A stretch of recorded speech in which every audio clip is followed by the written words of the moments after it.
Hello guys, welcome back to the another video. जैसे कि पिछले वीडियो में हमने यूआई का पार्ट 1 डिस्कस किया था, यूजर इंटरफेस का, जिसमें हमने एचटीएमएल के बारे में डिस्कस किया था। आज की इस वीडियो में हम जो है आईपी सीरीज अपनी कंटिन्यू कर रहे हैं एंड इसमें हम यूआई का पार्ट 2 डिस्कस करेंगे सीएसएस के बारे में। सो 50 क्वेश्चन है, इसमें भी 50 एमसीक्यूज होने वाले हैं जो कि हम रैपिडली कंप्लीट करेंगे। तो प्लीज़ वीडियो लास्ट तक देखिएगा गाइस। ओके, तो चलिए शुरू करते हैं। तो पहला क्वेश्चन है, the full form of C S S की फुल फॉर्म क्या होती है? तो कास्केडिंग स्टाइल शीट मतलब सीएसएस होता है जो कि हम डिजाइनिंग के लिए यूज़ करते हैं। सेकंड है, how can we change the background colour of an element? अगर किसी भी एलिमेंट का बैकग्राउंड कलर चेंज करना है तो हम बैकग्राउंड कलर का इसका यूज़ करेंगे, टैग का। और कलर का टैग हम यूज़ करते हैं ताकि अगर हमें किसी का भी टेक्स्ट चेंज करना होता तब। ठीक है, नेक्स्ट है, how can we can change the text colour of an element? जो पिछले क्वेश्चन में मैंने बताया, तो उसके लिए हम सिर्फ कलर का यूज़ करेंगे। द नेक्स्ट क्वेश्चन है, how many ways we can write C S S basically? तो सी एस एस को या स्टाइलिंग को करने के 3 तरीके होते हैं। एक होता है हमारा इंटरनल सी एस एस, एक होता है एक्सटर्नल सी एस एस, एक होता है हमारा इनलाइन सी एस एस, जिसको हम बेसिकली किसी एक लाइन के अंदर हम यूज़ कर सकते हैं। तो 3 वेज होते हैं सी एस एस को लिखने के लिए, inline, external and internal. Then which type of C S S is the following code snippet? जैसे कि एक हमें लाइन ऑफ कोड दे रखा है यहाँ पे, तो इसमें कौन सी सी एस एस लग रही है हमें ये बताना है। तो जैसा आप देख सकते हैं, डिजाइनिंग हमने सेम एक लाइन में यूज़ कर दिया है, तो इसको कहते हैं इनलाइन सी एस एस। ठीक है, तो नेक्स्ट क्वेश्चन आ जाता है guys, which type of CSS is generally recommended for designing? अगर आपको लार्ज वेब पेजेस बनाने हैं तो उसके लिए आपको एक्सटर्नल सीएसएस को रिकमेंड किया जाता है। क्यों? क्योंकि अगर आपको बहुत बड़े बड़े एप्लीकेशंस बनाने हैं तो उसमें अगर हम सीएसएस को सेम एचटीएमएल वाले पेज में लिख देंगे, एक लाइन में तो लिखना उसमें भी पॉसिबल नहीं है, बट अगर हम इंटरनल सीएसएस से भी यूज़ करेंगे तो हमारा कोड जो होगा काफ़ी मैसी हो जाएगा। इसीलिए उसमें जो एक्सटर्नल सीएसएस रिकमेंड होता है, ताकि आप अपने सीएसएस की एक अलग ही फाइल बना लीजिए एंड देन उसको आप इंपोर्ट कर लीजिए अपने सीएसएस में। तो उस केस में एक्सटर्नल सीएसएस जो है रिकमेंडेड होता है। देन नेक्स्ट क्वेश्चन है, which HTML tag is to declare internal CSS? So internal CSS को डिक्लेयर करने के लिए हम स्टाइल टैग का यूज़ करते हैं, लिंक टैग का हम यूज़ करते हैं एक्सटर्नल सीएसएस के लिए, एंड स्क्रिप्ट का यूज़ करते हैं जब हम जावास्क्रिप्ट लिख रहे होते हैं। ठीक है, तो नेक्स्ट क्वेश्चन पे आ जाता है, how we can select an element with a specific ID in CSS? Like अगर हमने किसी को आईडी को वाले एलिमेंट को सिलेक्ट करना है तब हम कैसे सेलेक्ट करेंगे? तो आईडी को सिलेक्ट करने के लिए हम हैशटैग का यूज़ करते हैं। अगर कोई क्लास है उसको सिलेक्ट करने के लिए हम डॉट का यूज़ करते हैं। ठीक है, तो इसमें हैशटैग आएगा। नेक्स्ट क्वेश्चन है, how can we select an element with a specific class? जैसे लास्ट क्वेश्चन बताया, अगर हमें कोई क्लास का एलिमेंट सेलेक्ट करना है तो हम डॉट का यूज़ करेंगे। ठीक है, नेक्स्ट क्वेश्चन है, सीएसएस में अगर हमें कमेंट लिखना है तो कमेंट हम कैसे लिखते हैं? तो हैशटैग या डबल स्लैश से हम कमेंट लिखते हैं प्रोग्रामिंग लैंग्वेज में, बट सीएसएस में अगर हमें कमेंट लिखना होता है तो हम स्लैश एस्ट्रिक एंड से स्टार्ट करते हैं, एंड जब भी हमें एंड करना हो मल्टी लाइन कमेंट तो हम एस्ट्रिक स्लैश से एंड भी करेंगे। ठीक है, द नेक्स्ट है, ये फॉलोइंग एक कोड स्निपेट है, इसमें हमें बताना है कि मार्जिन किस ऑर्डर में सेट होगी। Margin 25 pixel, 50 pixel, 75 pixel, 100 pixel. So margin guys आपकी क्या होती है? एंटी क्लॉकवाइज नहीं, आपकी क्लॉकवाइज सेट होती है। ठीक है, जैसे कि सबसे पहले ये जो होगा 25 पिक्सल, ये आपका टॉप को डिनोट करेगा, 50 पिक्सल आपका राइट को डिनोट करेगा। ठीक है, एंड 75 पिक्सल आपका बॉटम, एंड 100 पिक्सल आपका लेफ्ट को डिनोट करेगा, like clockwise. Then top, right, bottom, left, ये करेक्ट आंसर होगा आपका। नेक्स्ट क्वेश्चन है, क्या हम नेगेटिव वैल्यूज डाल सकते हैं पैडिंग प्रॉपर्टी में? नहीं गाइस, पैडिंग प्रॉपर्टी में हम नेगेटिव वैल्यूज कैसे डाल सकते हैं? तो कंप्लीटली गलत क्वेश्चन है ये। द नेक्स्ट है, the C S property is use to specify the transparency of an element? कौन सी सी एस प्रॉपर्टी है जिससे हम ट्रांसपेरेंसी को डिफाइन कर सकते हैं? तो ट्रांसपेरेंसी को डिफाइन करने के लिए हम जो यूज करते हैं उसे कहते हैं ओपेसिटी गाइस। अगर ओपेसिटी की वैल्यू 1 है यानी वो चीज़ 100% ट्रांसपेरेंट है, अगर वो 0 यानी कि वो बिल्कुल भी ट्रांसपेरेंट नहीं है। ठीक है, देन नेक्स्ट क्वेश्चन आता है, हम स्पेसिंग को कैसे, हर एक लेटर के बीच की जो स्पेसिंग होती है उसको कैसे हम स्पेसिफाई कर सकते हैं?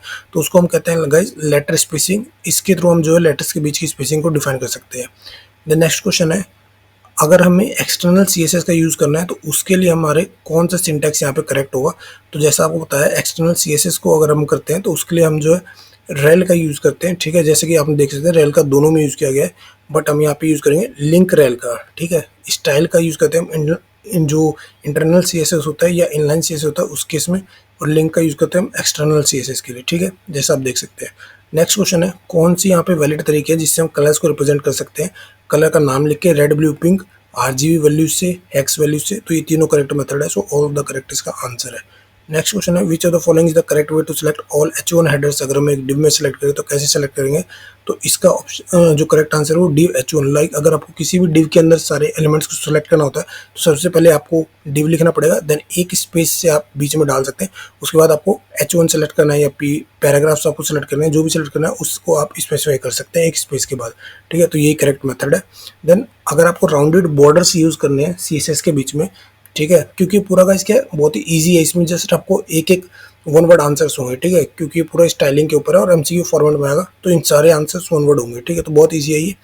तो अगर आपको राउंडेड बॉर्डर्स यूज़ करने हैं तो उसके लिए हम यूज़ करते हैं बॉर्डर रेडियस। ठीक है, याद रखिएगा, इस बॉर्डर राउंड यूज़ नहीं करते, हम बॉर्डर का रेडियस यूज़ करते हैं अगर हमें बॉर्डर को राउंड करना होता है तो। देन नेक्स्ट आता है हम मैक्सिमम जो विथ होती है उसको कैसे सेट कर सकते हैं। तो उसके लिए गाइस हमारी एक मैक्स विथ करके प्रॉपर्टी होती है, इससे हम मैक्सिमम विथ को डिफाइन कर सकते हैं। देन हमारा बोला गया है कि अलग अलग बॉर्डर स्टाइल को डिफाइन करने के लिए हम क्या यूज़ करेंगे, जैसा नाम ही बताया गया, इस बॉर्डर स्टाइल के लिए हम बॉर्डर स्टाइल टैग का यूज़ करेंगे। ठीक है, नेक्स्ट क्वेश्चन आ जाता है इनमें से कौन सी जो प्रॉपर्टी है वो लुक और डिज़ाइन को डिफाइन करती है। ठीक है, किसी भी जो लुक या डिज़ाइन है उसको क्या डिफाइन करती है। ठीक है, आउटलाइन फॉन्ट या आउटलाइन स्टाइल। तो एक बार चेक लेते हैं, आई गेस आउटलाइन स्टाइल होगा इसका आंसर। ठीक है, हाँ तो यही है। देन क्यों गाइस मैं भी ह्यूमन हूँ, मेरे से भी गलती हो सकती है। ठीक है, देन नेक्स्ट क्वेश्चन है which of the following are valid CSS property position property values कौन कौन सी है, फिक्स्ड, रिलेटिव, स्टैटिक। हमें पता है गाइस फिक्स्ड रिलेटिव दोनों यूज होते हैं, तो स्टैटिक भी होता है, तो ऑल ऑफ द अब इसका आंसर होना चाहिए। ठीक है, देन नेक्स्ट आता है what are the inherit value of for a property do. किसी प्रॉपर्टी की अगर हम जो वैल्यू इनहेरिट करते हैं उसका मतलब क्या होता है, जैसे आपने पढ़ा होगा ऊप्स में भी इनहेरिटेंस का मतलब ही होता है कि जो पेरेंट क्लास है उसकी प्रॉपर्टीज को इनहेरिट कर लेना, तो इसमें भी वही मतलब है कि जो पेरेंट एलिमेंट है उसकी वैल्यूज को इनहेरिट कर लेना। ठीक है, यही काम होता है इसका। देन अगर हम इनलाइन ब्लॉक को CSS में अगर हम सेटअप कर रहे हैं तो कौन सी प्रॉपर्टी यूज़ होगी, तो उसके लिए हम डिस्प्ले प्रॉपर्टी का यूज़ करते हैं अगर हमें इनलाइन ब्लॉक सेटअप करना होता है। ठीक है, देन कौन सी CSS प्रॉपर्टी का यूज़ करते हैं, लेआउट को कंट्रोल करना है। ठीक है, सपोज आपको लेआउट कंट्रोल करना है तो सारी चीज़ डिपेंड करती है डिस्प्ले के ऊपर ही। ठीक है, तो डिस्प्ले प्रॉपर्टी का हम यूज़ करेंगे अगर हमें लेआउट को कंट्रोल करना है। देन इसमें बोला है CSS की कौन सी प्रॉपर्टी है जो बैकग्राउंड इमेज की ओरिजिन को स्पेसिफाई करती है, तो बैकग्राउंड ओरिजिन करके एक प्रॉपर्टी होती है जिससे हमें पता लगता है कि भाई बैकग्राउंड का ओरिजिन क्या है एक्चुअली में।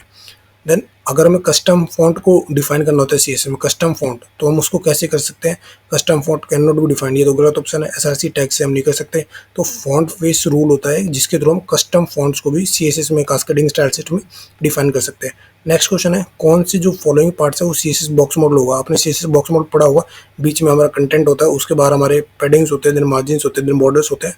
ठीक है, तो ये सारे जो है CSS बॉक्स मॉडल के ही टाइप है, मार्जिन, पैडिंग, बॉर्डर्स। ठीक है, देन हमारा बोला कौन से फॉलोइंग कंपोनेंट्स हैं जो कि ट्रांसपेरेंट होते हैं, जैसे कि मार्जिन, पैडिंग, ये दोनों ट्रांसपेरेंट ही होते हैं CSS बॉक्स मॉडल में, तो दोनों इसके आंसर है। देन बोला गया हमें विथ दिया, पैडिंग दिया, बॉर्डर दिया एंड मार्जिन दिया। हमें बोला कि जो विथ होगी ना डिव एलिमेंट की वो क्या होगी, तो आपको जैसे हमने अभी पढ़ाया बताया ऊपर कि जो CSS बॉक्स मॉडल है उसमें क्या क्या होता है, मार्जिन होता है, पैडिंग होता है एंड बॉर्डर, सब कुछ इंक्लूडेड होता है। तो अगर हमें विथ निकालने हैं तो पहले तो हमें विथ ऑफ कंटेंट दे रखे 310 पिक्सल का, सपोज ये बॉक्स है तो इसका कंटेंट ही 310 पिक्सल का है। उसके बाद पैडिंग रखी है 20 पिक्सल की। ठीक है, तो पैडिंग दोनों तरफ होगी, लेफ्ट साइड भी राइट साइड भी, तो हम विथ कैलकुलेट कर रहे हैं तो पैडिंग हम दोनों तरफ की ऐड करेंगे, तो 310 पिक्सल प्लस दोनों साइड की पैडिंग यानी कि 20 पिक्सल लेफ्ट की, 20 पिक्सल राइट की, यानी टोटल हो गया यहाँ पे भी 350 पिक्सल। ठीक है, उसके बाद हमारा बॉर्डर भी है 5 पिक्सल का, तो 5 पिक्सल का बॉर्डर हमारा राइट में होगा, 5 पिक्सल का लेफ्ट में होगा, तो 10 पिक्सल, यानी पहले हो गया था 340, सॉरी पहले हो गया था 350, अभी 360 पिक्सल की टोटल विथ हो चुके। उसके बाद मार्जिन की वैल्यू 0 दे रखी है, तो प्लस का लेफ्ट का 0 राइट का 0, यानी कि 360 पिक्सल ही होगी टोटल हमारी विथ। ठीक है, क्योंकि हमने विथ भी ऐड किया, पैडिंग को डबल कर दिया क्योंकि लेफ्ट राइट की भी होगी, बॉर्डर को भी डबल कर दिया लेफ्ट राइट की क्योंकि हम विथ कैलकुलेट कर रहे हैं। ठीक है, जैसा आप देख सकते हैं इसमें जो लेफ्ट और राइट दोनों पैडिंग को ऐड कर दिया एंड लेफ्ट राइट दोनों बॉर्डर को ऐड कर दिया, मार्जिन 0 है तो 2 इंटू 0 2 ही रहेगा, तो that's all, 360 pixel is the correct answer. The next question है कौन से ऐसा जो फॉलोइंग इन सब में से जिसको CSS लिस्ट के थ्रू अचीव किया जा सकता है, तो क्या हम डिफरेंट लिस्ट आइटम्स को मार्क कर सकते हैं, ऑर्डर लिस्ट लिस्ट सही है, डिफरेंट आइटम्स को अनऑर्डर लिस्ट पे मार्क कर सकते हैं, और किसी इमेज को भी हम अगर हमें आइटम मार्कर बनाना है तो वो भी कर सकते हैं, तो सारे आंसर से करेक्ट है।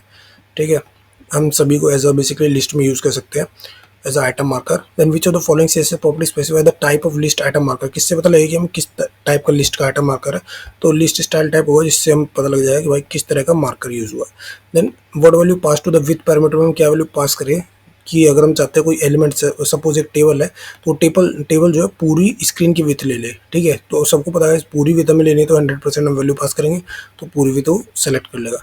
देन इसमें कौन सा है जो कि टेक्स्ट को अलाइन करने के लिए यूज होता है, तो टेक्स्ट अलाइन के लिए हम यूज करते हैं text align tag. Then which of the following is the correct approach to make a table को अगर हमें रिस्पॉन्सिव बनाना है तो हम ऑटो का यूज करते हैं गाइस, ठीक है, नन का यूज नहीं करेंगे, बाकी ऑप्शन हमारा फालतू है। तो ओवरफ्लो एक्स ऑटो का हम यूज करेंगे ताकि हमें रिस्पॉन्सिव बनाना है। देन हमें बोला गया अगर हमें स्टैक ऑर्डर ऑफ एलिमेंट्स है उसको स्पेसिफाई करना है, तो स्टैक ऑर्डर को स्पेसिफाई करने के लिए हम हमेशा जेड इंडेक्स का यूज करते हैं, ठीक है। ये याद करने वाले क्वेश्चन है, जेड इंडेक्स का यूज करते हैं।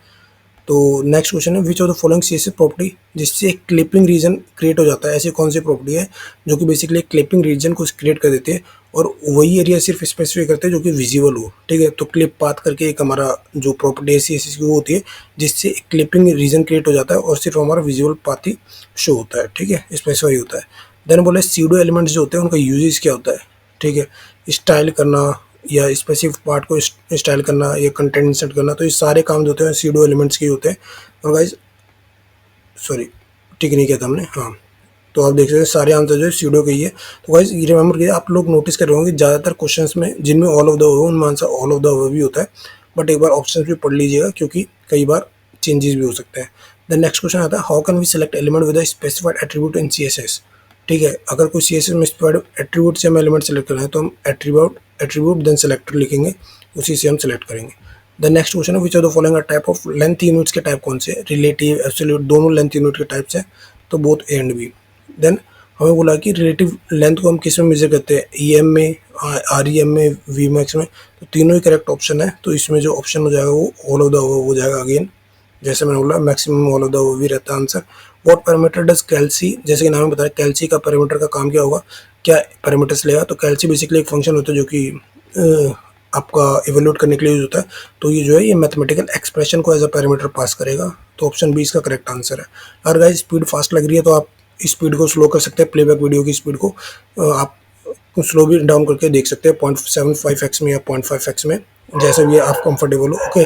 द नेक्स्ट है how we can add more importance to a value, और प्रॉपर्टी में अगर हम ज़्यादा इंपॉर्टेंस ऐड करनी है तो हम एक्सक्लेमेशन इंपॉर्टेंट का यूज़ कर सकते हैं, ठीक है। अभी गाइस अराउंड 1 बज गए हैं, मैं अभी वीडियो बना रहा हूँ, तो प्लीज़ लाइक सब्सक्राइब कर दीजिएगा चैनल को एंड कमेंट डाउन भी कर दीजिएगा, ठीक है। तो नेक्स्ट क्वेश्चन आता है कौन सी सीएसएस प्रॉपर्टी है जो कि पेंटिंग एरिया को बेसिकली स्पेसिफाई करती है बैकग्राउंड में, ठीक है। बैकग्राउंड इमेज तो हमारी इमेज को बताएगी, बैकग्राउंड का साइज बताएगा, बैकग्राउंड क्लिप जो है वो हमारा कितना पेंटिंग एरिया है बैकग्राउंड में उसको डिनोट करती है, ठीक है। नेक्स्ट क्वेश्चन है what are the type of gradients, कौन कौन से होते हैं, लीनियर ग्रेडियंट होते हैं, रेडियल ग्रेडियंट होता है, कोनिक ग्रेडियंट भी होते हैं, तो all of the above again answer है इसका। नेक्स्ट क्वेश्चन है which CSS property is use to create an image reflection, अगर हम बनाना है तो हम इमेज रिफ्लेक्ट का यूज करेंगे, सॉरी इमेज रिफ्लेक्ट करेंगे हम बॉक्स रिफ्लेक्ट का यूज करेंगे, यस, हाँ, तो बॉक्स कंफ्यूज हो गया था गाइस, बॉक्स रिफ्लेक्ट का हम यूज़ करेंगे। देन नेक्स्ट क्वेश्चन है ट्रांसपेरेंट कीवर्ड जो होता है ना वो आरजीबीए वैल्यूज़ में किसके इक्विवेलेंट होता है, आप देख सकते हैं यहाँ पे। तो ट्रांसपेरेंट का मतलब ही होता है आरजीबीए वैल्यूज जो होती है 0000 ऑल 40 होती है, तो ये ट्रांसपेरेंट कीवर्ड को डिनोट करता है, ठीक है। नेक्स्ट क्वेश्चन आता है अगर हमें सीएसएस वेरिएबल में कोई वैल्यू इंसर्ट करनी है तो हम किसका यूज़ करेंगे, वेर का, आरएन का, वेर केयर का या कैल्सी का, तो हम वेर का यूज़ करेंगे गाइस, ठीक है, वेर कीवर्ड का यूज़ करेंगे। देन नेक्स्ट क्वेश्चन है जो वेर का सिंटैक्स होता है वो क्या होता है, तो वेर का सिंटैक्स ये होता है गाइस, पहले नेम मेंशन करते हैं देन वैल्यू मेंशन करते हैं, ठीक है। एंड लास्ट क्वेश्चन आता है यहाँ पे कौन से लेआउट मोड्स हैं जो कि फ्लेक्स बॉक्स में अवेलेबल होते हैं सीएसएस के अंदर, तो 4 जो लेआउट मोड्स होते हैं वो 4 तरह के होते हैं जो कि अवेलेबल होते हैं फ्लेक्स बॉक्स में, ठीक है। आप देख सकते हैं block, inline, table and positions. तो ये था गाइस 50 क्वेश्चंस सीएसएस से रिलेटेड जो हमने यूजर इंटरफेस के पार्ट 2 में डिस्कस किए। अगली जो वीडियो होगी गाइस वो जावास्क्रिप्ट के ऊपर होगी और उसके बाद यूआई के ऊपर एक और वीडियो आएगी जिसमें बेसिकली हम सीडो कोड्स देखेंगे गाइस, ठीक है। तो ये थी सीएसएस की वीडियो गाइस, अगर आपको कुछ कमी लगे तो कमेंट डाउन कर दीजिएगा। ऑल्सो वीडियो को लाइक कीजिए, चैनल को सब्सक्राइब कीजिए and thank you for watching guys.